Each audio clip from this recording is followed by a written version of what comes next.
مرد کی پرسائی عورت کی ایک ہاں کی مار ہوتی ہے۔ ایک عورت کا زوال تب شروع ہوتا ہے جب ایک غیر مرد اس کو خوبصورت کہے اور وہ عورت خود کی نمائش کروا کر فخر محسوس کرے۔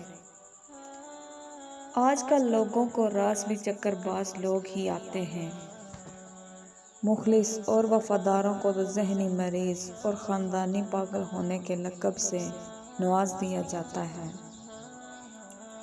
ہر وہ شخص گھٹیا کردار کا مالک ہے جو کسی کے دل میں جگہ بنانے کے بعد اس سے بہتر کی تلاش میں رہتا ہے۔ لوگ کبھی نہیں بدلتے، بس ان کی دلچسپی ختم ہو جاتی ہے یا پھر انہیں کوئی اور دلچسپ مل جاتا ہے۔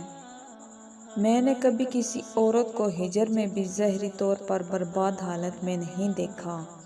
عورت کم از کم دوسروں کے سامنے خود کو مضبوط ظاہر کرتی ہے۔ عورت محبت کا بھرم رکھ لیتی ہے۔ یہ مرد ہی ہیں جو داڑھی بڑھا کر ہاتھ میں سگریٹ لیے محبت کو بدنام کرتے پھرتے ہیں۔ دنیا میں بہت سے لوگ سچے پیار کو ترستے ہیں، لیکن جن کو ملتا ہے وہ لوگ قدر ہی نہیں کرتے۔ ماہر نفسیات کا کہنا ہے کہ اگر مرد کے اندر یہ دو عادتیں ہوں تو گہرے سے گہری محبت کرنے والی عورت بھی اسے چھوڑ کر چلی جاتی ہے۔ نمبر 1، جو بد اخلاق ہو، عورت کو بے عزت اور ذلیل کرتا ہو۔